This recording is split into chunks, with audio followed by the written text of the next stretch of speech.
Sepertinya gugatan itu akan ditolak melihat dari sidang-sidang yang sudah berjalan dan melihat dari bukti dan saksi yang mereka bawa ke MK gitu. Menurut aku sih gugatan itu akan ditolak. Kemungkinan besar ditolak. Bukan berarti hakim MK itu tidak adil. Itu enggak. Hakim MK itu pasti sangat bijaksana memutuskan terima dan tidaknya. Halo, apa kabar teman-teman semua? Semoga teman-teman semua baik-baik saja di sana ya. Ini saya mau berbagi informasi buat teman-teman semua.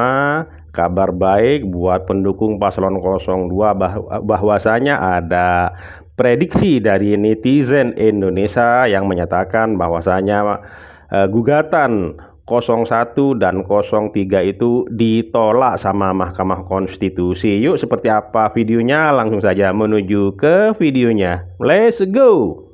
5 hari menjelang putusan MK. Hari ini semua paslon sudah memberikan draft kesimpulan kepada MK.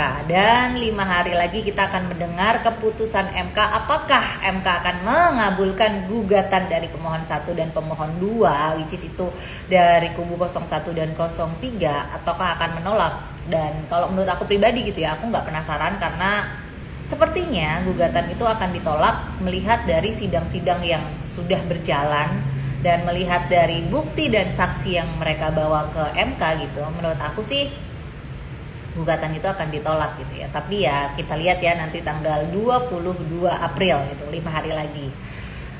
Yang bikin penasaran aku adalah kira-kira gitu ya, kalau misalkan nanti tanggal 22 April keputusan MK ini menolak gugatan mereka, kira-kira tuh mereka bakal ngapain lagi gitu ya.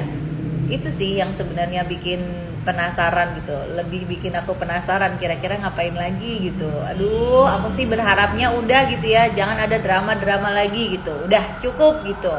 Kalau menurut kalian gimana? Coba kalian tulis di kolom komentar ya. Pemutusan MK ini ditolak apa diterima? Kemungkinan besar ditolak. Bukan berarti hakim MK itu tidak adil. Itu enggak. Hakim MK itu pasti sangat bijaksana memutuskan terima dan tidaknya. Tapi hakim Mahkamah Konstitusi itu banyak akan memikirkan kebaikan dan keburukannya bila itu diterima.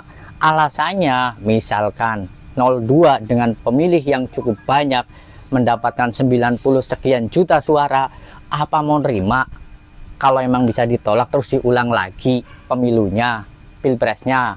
Akan berontak menurut saya, Pak. Itu satu.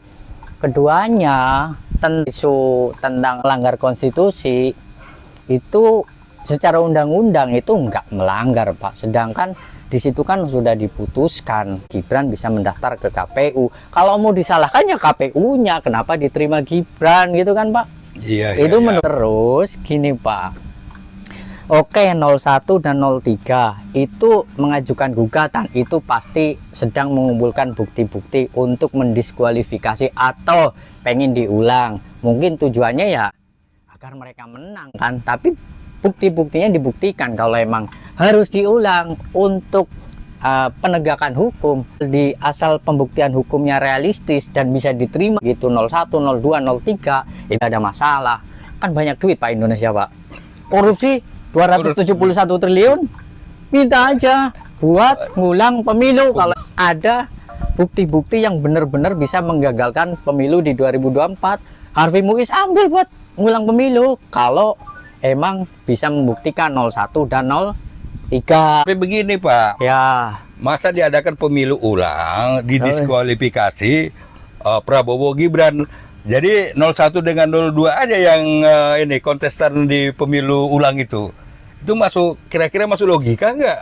ya nggak bisa lah, harus kalau mau diulangnya semuanya, tapi kan bisa menunjukkan bukti nggak 01 dan 03 tentang kecurangan-kecurangan yang katanya TSM. Kalau menurut saya semuanya tiga-tiganya melakukan kecurangan sama-sama. Nah, kalau dibilang begini, kalau ditolak nih permohonan 01, 03, dibilang nanti hakim MK itu memihak kepada 02. Bagaimana tuh pendapat Pak Arief tuh? Ya buktikan secara hukum. Kan udah wadahnya di MK. Masa hakim MK 7 orang itu segitu banyak. Itu profesor, ahli-ahli hukum semua. Dia bukan orang-orang bodoh. Walaupun memutuskan menolak dan tidaknya itu udah banyak pertimbangan, dan pastinya dia akan memutuskan suatu hal yang menguntungkan untuk bangsa Indonesia, bukan untuk 02, 03, 01, itu tidak, tapi untuk rakyat Indonesia lebih baik dan tidak terjadi hal-hal yang tidak diinginkan, perpecahan di bangsa Indonesia. Tapi ini lagi yang paling lucu. Diadakan pemilihan ulang permohonan dari 0103 tanpa Gibran. Masa nyari Prabowo nyari wakil lagi? Kan nggak masuk akal kan gitu. Nggak bisa Pak, gini menurut saya sih ya, semua ini balik lagi saya disclaimer, ini menurut saya nggak memihak ke siapapun. Karena apa? Gibran sudah didaftar di KPU, KPU memvalidasi, memverifikasi, memfilterisasi, itu udah sah, diterima. Yang disalahkan jangan Gibran, tapi KPU sendiri kenapa itu terima dulu kan Gitu itu ya? Pak. Lah sekarang dirubah dari batas minimal usia 40 tahun yang merubah jadi 35, itu yang ngajuin dulunya siapa, gitu aja. Kalau emang udah diterima di MK, diputuskan walaupun nggak lewat DPR untuk merubah undang-undang, ya itu mungkin udah berdasarkan putusan hukum. Kan kita hidup di negara hukum Pak, ya nggak? Iya bener juga ya. Itu Tapi Pak Arif, sekarang kalau diputuskan MK menolak gugatan 01, 03, berarti yang menang itu nomor 2 Prabowo Gibran. Iya. Menurut hati Pak Arif menerima nggak? Kalau saya sih nerima Pak, karena apa? Saya cek dari Jawa Tengah, Jawa Timur sampai masuk ke pondok pesantren, itu mayoritas yang saya temui sebelum pemilu itu, sebelum pilpres itu tetap pada mayoritas milih 02. Saya juga bingung, begini bingungnya ya. Di mana kecurangan sampai TSM segala lah. Sedangkan saya sendiri ke kampung-kampung itu menanyakan nenek-nenek itu. Saya tanyakan, pilih siapa nenek? 02 siapa? Prabowo. Kenapa milih Prabowo? Bu, saya bilang kasihan 2-3 kali nyalurin kalah gitu, makanya saya nggak percaya ada istilahnya TSM lah, inilah gitu, nggak percaya saya. Iyalah ya wis Pak, kita moga-moga Hakim MK memutuskan untuk yang terbaik untuk bangsa Indonesia, bukan untuk 01, 02, 03, untuk rakyat Indonesia.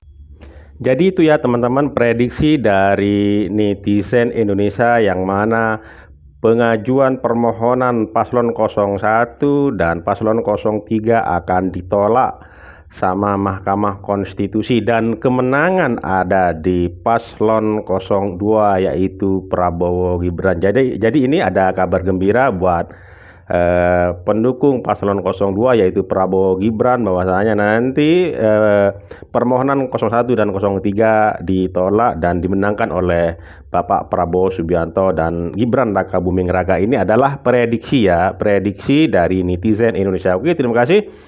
Buat teman-teman semua, mohon maaf apabila ada kata-kata yang salah, yang kurang berkenan, mohon dimaafkan. Dan buat teman-teman yang baru menemukan channel ini, saya mohon dukungannya dengan cara subscribe, like, comment, and share, dan nyalakan loncengnya agar tidak ketinggalan video-video menarik lainnya. Terima kasih, sampai jumpa di video selanjutnya. Bye-bye.